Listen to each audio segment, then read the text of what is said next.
अच्छा बच्चों, ये बताओ कि जो भी प्रयोग किया जाता है कैसे होता है कोई प्रयोग, उसके लिए हम क्या करते हैं?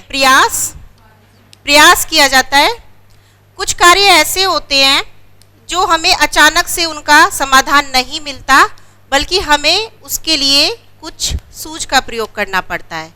तो आज मैं आपको सूझ का सिद्धांत बताने जा रही हूँ। देखिए, ये जो थ्योरी है सूझ, मतलब इसमें ये बताया गया है कि जब भी हम कोई कार्य करते हैं तो उसमें हम अपनी सूझ का प्रयोग करते हैं, ठीक है। लेकिन सूझ, इसमें गेस्टॉल्ट थ्योरी भी से कहा जाता है। ये गेस्टॉल्ट शब्द क्या है, ठीक है। तो मान लीजिए मैं आपके सामने एक नाम लेती हूँ, मदर टेरेसा, ठीक है। पिक पे ले आना। जब मैंने नाम लिया मदर टेरेसा, तो आपने उनका ये ध्यान नहीं दिया कि उनके एक हाथ की तरफ ध्यान गया हो, या आइस की तरफ ध्यान गया हो केवल, या केवल लिप्स की तरफ ध्यान गया, या हेयर की तरफ ध्यान गया, बल्कि एक संपूर्ण चेहरा आपके आंखों के सामने आ जाता है। अगर मैं नहीं भी दिखा रही हूं तो वो आपकी आंखों के सामने एकदम आ गया। मैंने कहा प्राचार्य सर, तो आपने कोई उनकी एक आइज या ऐसे कोई याद नहीं आता कि उनका ईयर कैसा है, आइज कैसी, ऐसे याद नहीं आता है, बल्कि एक संपूर्ण जो पर्सनैलिटी है वो आपकी आंखों के सामने आ जाती है। यही इस सिद्धांत में बताया गया है कि जब भी हम किसी वस्तु के बारे में सोचते हैं तो वो हमें समग्र के रूप में दिखाई देती है, आंशिक रूप में नहीं, ठीक है। तो इसे हम संपूर्णवाद का सिद्धांत या पूर्णाकार का सिद्धांत भी कहते हैं। ये जो सिद्धांत दिया है, देखिए, मैक्स वर्दाइमर, वैसे देखा जाए तो कॉन्सेप्ट इन्हीं का था इस सिद्धांत को देने का, लेकिन कोहलर और कोफका ने इनको आगे बढ़ाया था।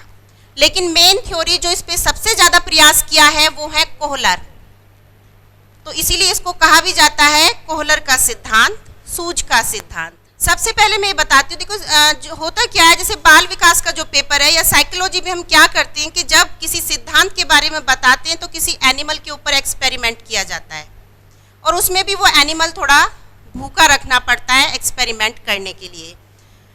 इस एक्सपेरिमेंट में कोहलर ने एक चिंपैंजी लिया है जिसका नाम था सुल्तान। उन्होंने अपना एक्सपेरिमेंट किया है। उन्होंने क्या किया कि एक भूखे चिंपैंजी को एक पिंजरे में बंद कर दिया और पिंजरे से काफ़ी डिस्टेंस पर कुछ केले रख दिए।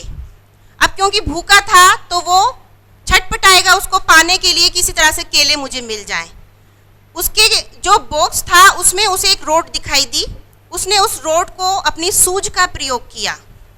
उसने सोचा इस रोड से मैं इसको खींच लूँगा, तो उसने वो प्रयास किया, लेकिन केले काफ़ी दूरी पर थे, नहीं खींच पाया। उसने देखा एक रोड और रखी है, और वो रोड ऐसी थी कि एक के अंदर एक फिट हो सकती थी। फॉर एग्जाम्पल, ये देखिए, इस टाइप की रोड जो एक के अंदर एक जा सके और ये लंबा बन जाए, ठीक है। तो इस तरह की रोड उसके पिंजरे में रखी गई थी। उसने थोड़ा सोचा काफ़ी देर तक, और उसको आइडिया आया कि क्यों ना इस तरह से इसको इसके अंदर डालकर मैं इस रोड को लंबी कर लूं और केलों को खींच लूं। तो उसने वही किया। ये देखिए, ये प्रयास कर रहा है इसमें, ये इसने इसके अंदर रोड डाली है और फिर ये बाहर निकालने की कोशिश कर रहा है। इन दोनों पिक में यही दिखाया गया है।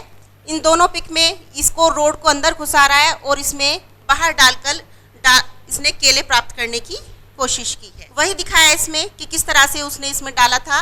ये ओरिजिनल फोटो है उस एक्सपेरिमेंट की जो कोहलर ने किया है।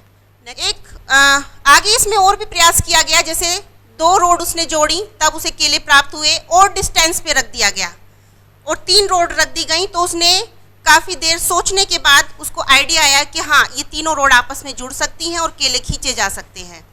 इसी तरह का एक एक्सपेरिमेंट और सुल्तान पे किया उन्होंने क्या किया कि एक शांत रूम लिया, उस रूम में चिंपैंजी को बंद कर दिया। भूखा रखना पड़ेगा, लेकिन क्योंकि अगर पेट भरा होता है तो वो कोई क्रिया नहीं करेगा कि ठीक है, टके हैं तो टके रहने दो केले, ठीक है। तो किया क्या कि उस रूम में कुछ बॉक्स डाल दिए इधर उधर और केले ऊपर टाक दिए, लेकिन केले इतनी ऊंचाई पे थे कि वो जंप लगाता तो तब भी उन्हें प्राप्त नहीं कर सकता था। उसने कोशिश की, जब वो थक गया तो बैठ गया, और उसके दिमाग में फिर आइडिया आया। उसने सूझ का प्रयोग किया कि क्यों ना इन बॉक्स के ऊपर चढ़ के केले प्राप्त किए जाए। उसने एक बॉक्स रखा और केले लेने की कोशिश की। एक बॉक्स से उसके हाथ में नहीं आए, 2 बॉक्स उठा के लाया, एक बॉक्स के ऊपर एक बॉक्स, ये देखिए, और फिर उसने ये केले प्राप्त किए। तो ये कैसे प्राप्त किए? सूझ का प्रयोग किया। कोलर बार बार यही समझाना चाह रहे थे अपने एक्सपेरिमेंट में कि कोई काम अचानक से ही नहीं होता है, कोई से मतलब सारे काम ऐसे नहीं होते जिसमें हम आसानी से उन्हें कर जाएं, कुछ में हमें सूझ की ज़रूरत पड़ती है।